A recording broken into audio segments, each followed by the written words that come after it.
안녕하십니까. 2018-1017 소프트웨어 음악과 최인열 발표 시작하도록 하겠습니다. 저는 MPN, 즉 마코비츠 포트폴리오 네트워크를 활용한 수익 최적화라는 주제로 금융 데이터 분석 프로젝트를 진행했습니다. 먼저 주제 선정 배경에 대해 말씀드리겠습니다. 제가 가장 처음 본 논문이 이 논문이었는데요. 이 논문은 어느 딥러닝 모델을 활용한 금융 분석과 마찬가지로 어, 주식 가격을 예측해서 포트폴리오를 최적화한다는 그런 태스크의 논문이었습니다. 하지만 제가 지금까지 수행했던 것과는 조금 다른 게 무엇이었냐면은 어, 단순히 주식만을 이제 예측하는 것이 아니라 어, 이 딥러닝을 활용해서 예측한 결과를 바탕으로 포트폴리오 최적화까지 진행한다는 점이 기존 논문과 아니면 제가 기존 알고 있던 상식과 좀 다르게 다가왔습니다.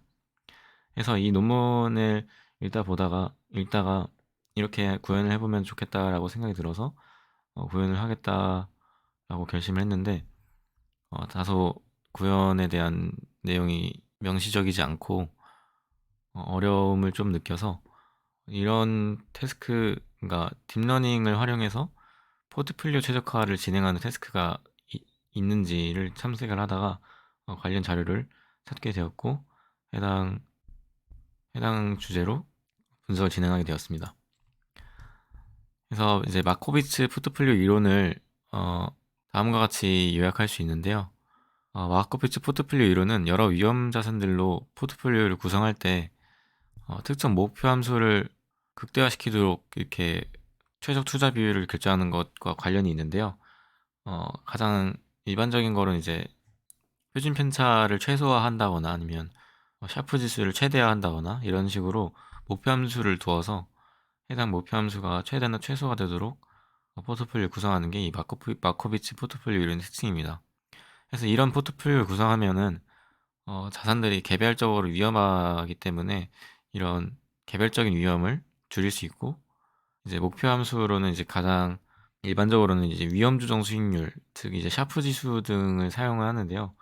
이제 이번에 프로그래밍 관련 내용이 들어가다 보니까 일반적인 샤프 지수를 사용하지 않고 이렇게 목표 함수를 정의를 했는데 추후 좀 자세하게 설명하도록 하겠습니다.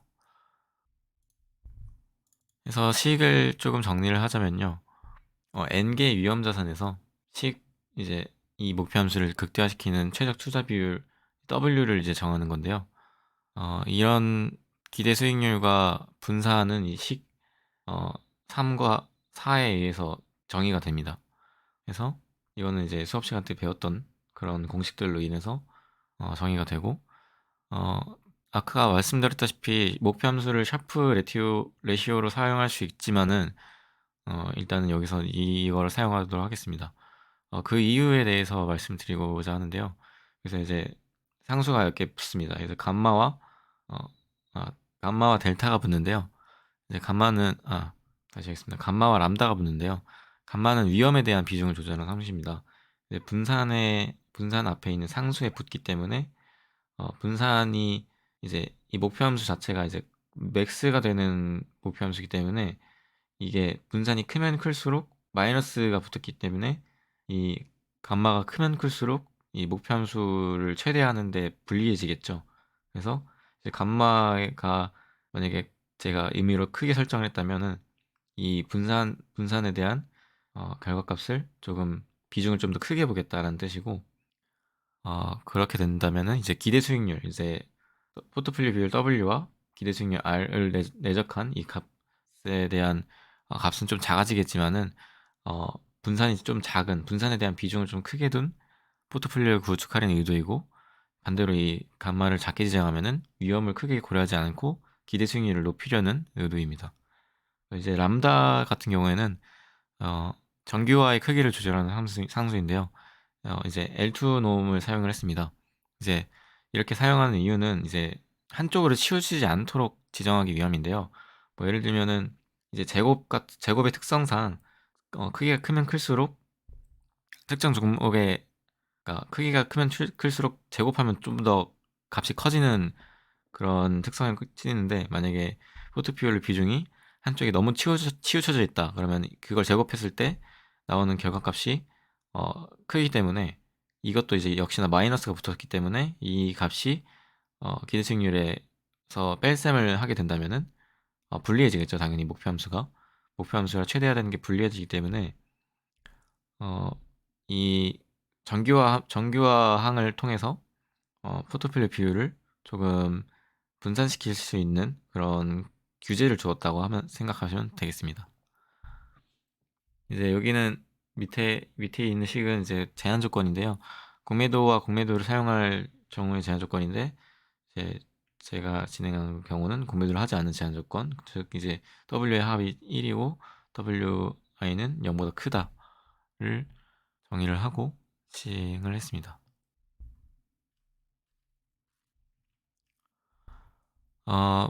마코비츠의 포트폴리오 이론은 좀 이론적으로는 완벽하지만 수업 시간에 배운 것처럼 이제 주식의 그 분포가 정규 분포를 따르지 않고 약간 꼬리가 두꺼운 스튜던트 T 분포를 따르는 특성도 있고, 또 랜덤 워크한 특성도 있기 때문에 무조건 이 마코비츠의 포트폴리오 이론으로 금융시장을 설명하기에는 한계가 있습니다.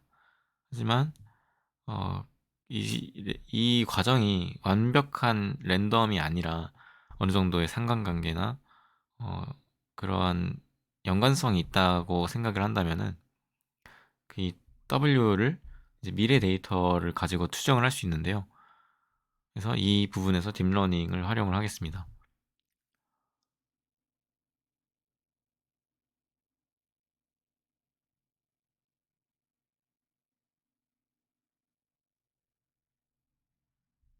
자, 이 프로세스에 대해서 조금 설명을 드리자면요. 어, 이제 먼저 어, 수익률 데이터를 좀 나누면 되겠습니다. 수익률 데이터를 Validation Set Split Point라고 제가 정의를 했는데요.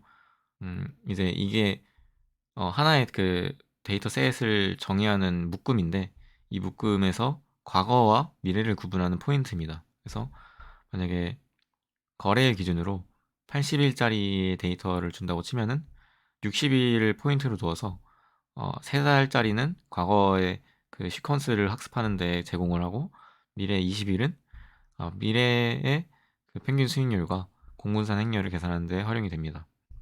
그래서 이제 순서대로 가보자면은 앞에 60일짜리 데이터는 LSTM에 삽입이 되어서 LSTM의 순서대로 그 시퀀스의 순서대로 이 그 수익률의 수익률의 그 시퀀스를 분석하는 데 활용이 됩니다.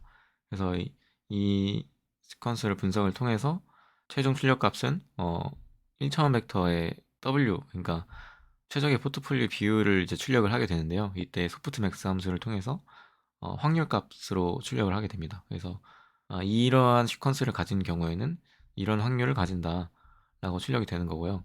이런 W가 이제 목표 함수에 도달을 해서 목표 함수에서 계산 수식에 의해서 계산이 진행이 되는데, 이때 계산할 때 사용되는 함수는 사용되는 R과 C는, 즉 이제 평균 수익률과 공분산 행률은 아까 말씀드렸던 그 포인트를 기준으로 나눈 미래 20일을 가지고 계산하게 됩니다.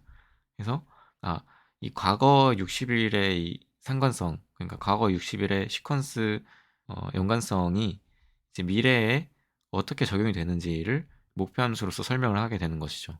그래서 이게 맥스가 되어 있기 때문에 이 W 비율은 자동적으로 이제 그레디언스 엑센트, 이게 디센트가 아니라 엑센트죠. 맥스이기 때문에, 그래서 이 그레디언트 과정에 따라서 R과 C가 제공이 되고, 이 W는 이 R과 C를 최대로 만드는 그 최대의 W로 계속 이제 학습이 반복적으로 일어나게 됩니다. 제가 사용한 데이터는 이제 S&P 500의 20년짜리 데이터인데요. 그래서 20년짜리 데이터를 구성을 했고, 어, 아까 말씀드렸던 그림을 이렇게 좀 시각화하면은 이제 현재 시점은 여기 있고요. 제가 이 시점에서 이 80일짜리 데이터를 모두 사용을 하는 것입니다.